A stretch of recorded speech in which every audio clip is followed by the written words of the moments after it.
how do you make a good newsletter a great newsletter with feedback?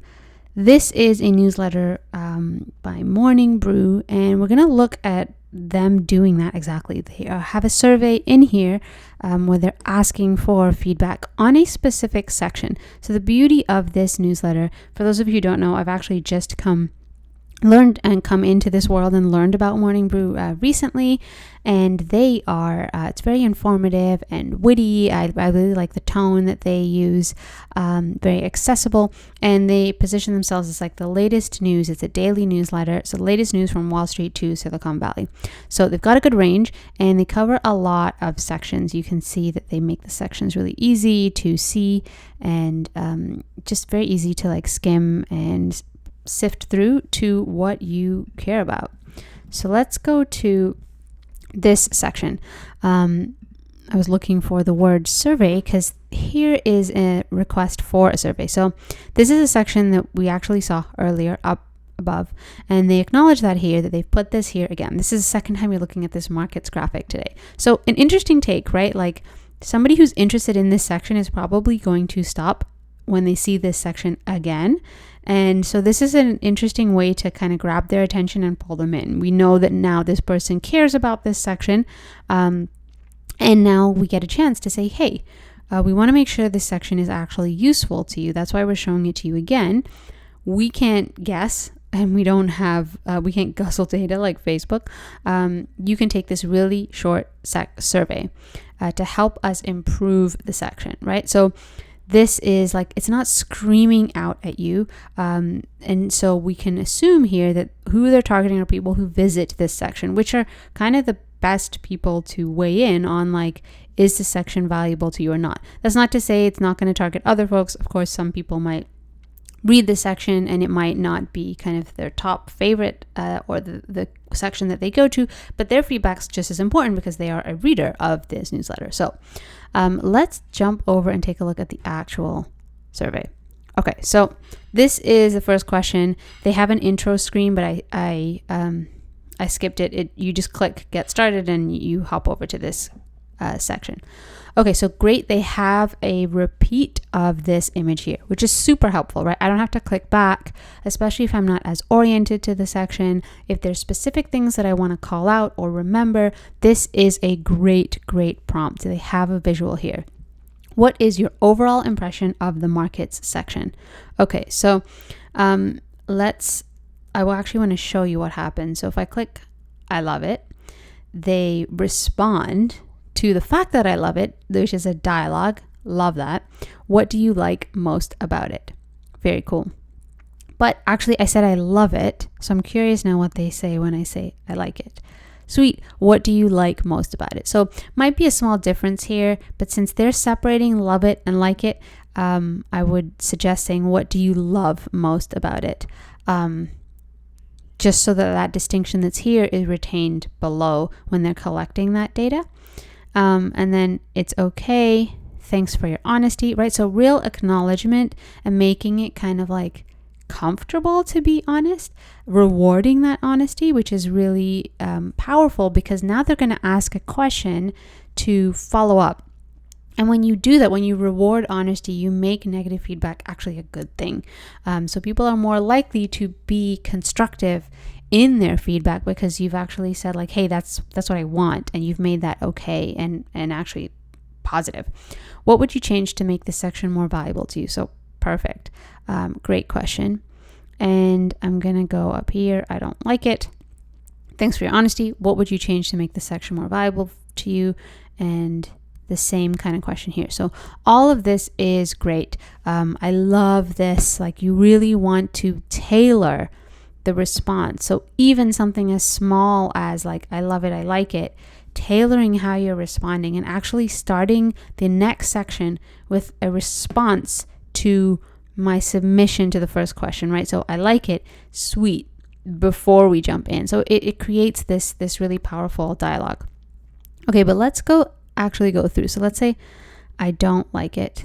I'm going to type in, I'm not going to submit this just because this is like kind of dummy data that I'm popping in here. Do you typically analyze the graphic, read the accompanying blurb, both or neither? So this is great. Now, what they've done is gotten an initial feeler, and that's sort of this anatomy of a survey, right? You start general, then you go specific once you know what their general take is, and that's exactly what they're doing. It would be helpful here, I think, to have the image here. Maybe even get away with not having the image in the beginning because we just clicked over and it was like an initial gut check. And then having the image here so I can actually see the graphic, read the blurb, or see both and then respond based on what I'm seeing. So that would be really, really helpful. And I'm actually not going to answer because it doesn't seem to change the response, which I wouldn't expect. But let's go to the next one. On a scale of 1 to 5, how well do you understand the market indicators that we cover every morning? So 1 means not well, 5 means very well. This is an interesting one. Like for, I think that the rating scale is in theory helpful, but I would be curious if they could actually like qualify these. So if they added a level of like, okay, I don't understand it well, and this I understand it very well, but like what would 2 to 4 be? This is the issue with rating that we've talked about in past videos, that there's a lot of bias here, right? Like it's a useful metric, but it's a nice tidy number to have, but it can be even more useful if we define the 1 to the 2, the 3, the 4, the 5. And we use what we know about our audience to qualify that. And also, then they don't have to think through and identify, well, I kind of know this much, but not this much. So I guess it's between a 2 or 3 or a 3 or 4. They're sort of weighing in. If we can qualify that for them, we can increase the accuracy of this response. Does the market section help guide your investment strategy? So this is great. Now, like what they're actually doing is like shifting to outcomes. Right, so 1 is like, hey, what's your take on the actual section? Now, like, do you fully understand the section? Right, so that's really good to now qualify the information. And does the market section help guide your investment strategy? Like, what's the outcome? Do you actually use this? Do you rely on this data?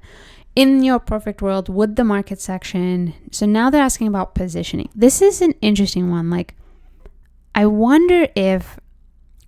So of course they're looking here for like value, right? Like if it's at the top, perhaps it's considered more like, it's right there in front of you, so it's more important arguably, or maybe towards the bottom. So they're getting a sense of like layout and positioning. And I feel like the question is, it's difficult to know what someone means if they're clicking. You don't necessarily need to know, but maybe I want it near the top, not because it's the first thing. Or maybe I say like I want it to the middle because there are other sections in the middle that I notice. Or I want it to the bottom because there's another section at the bottom. Like it's difficult to gauge why they're wanting positioning in a particular place. And I feel like the bigger value is, well, what is the value of the section? And perhaps maybe what are the other sections that they care about? And that might like implicate the positioning, especially because the newsletter is quite long. Right? Like it's very, very long. There's a lot of sections here. So wanting to identify like what is the point of reference that they're using might be helpful here so we can actually get a bit of context. Like if I click move to the, if I click any of these, I think it takes me to the same question. Yes. So this might be interesting of like, what are the other sections that they also look at? And that can help determine where the right positioning is.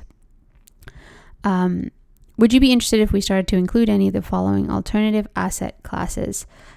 So this is, let's say someone isn't aware, right? If they're not as sophisticated in the language, be really mindful here to keep it very, very simple. 1, so that we're more inclusive of folks who don't feel like this is an area that they have a lot of knowledge in. And 2, just because it makes it easier, like people can read it and be almost like you're offering them like a very mindless survey. Like you just ask them and they answer the question. This question is not a stumbling block. So you always want to keep that in mind and not make people who might have answered one not very well, they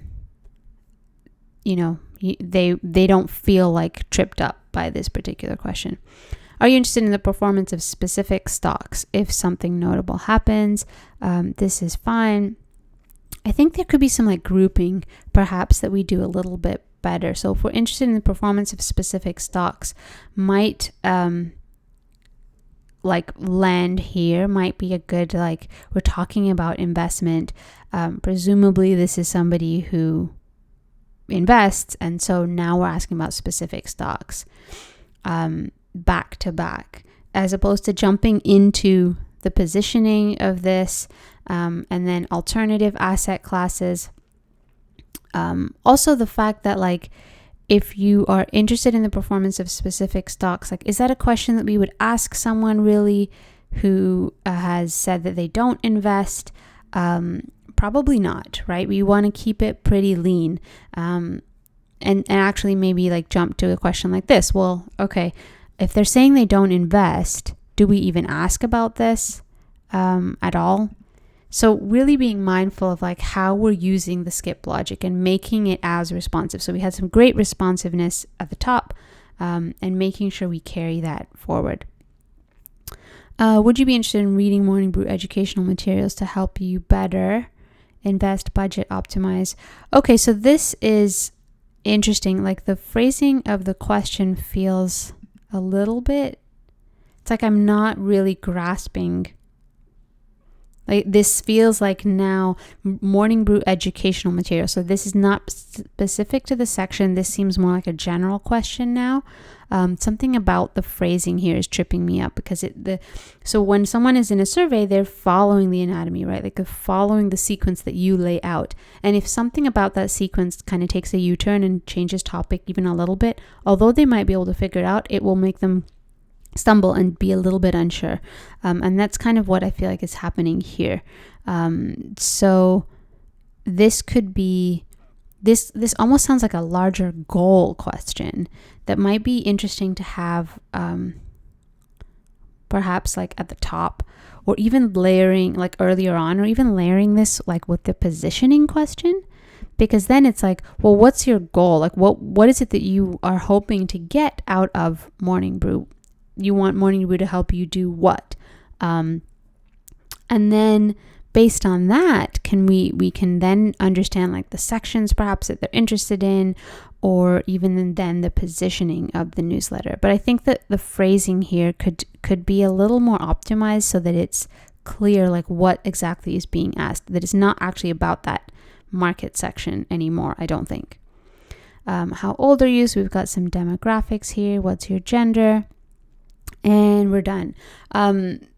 The gender questions and the age, I think those are like, it's great to either bucket those at the front or at the back, and they've put them at the back. I would love to see some like messaging here like they had before right in front, that's like last couple of questions, so you're kind of cheering them on to the end, and keeping that momentum that we set up at the get-go.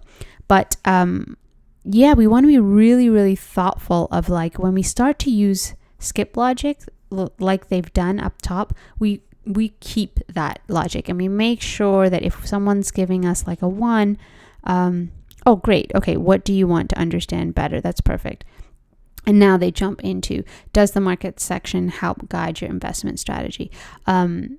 So we really want to make sure that like, it's nice that they have that skip logic here, or they have this extra question in here, but we want to make sure that we're asking, like, if someone says that they've got a 1,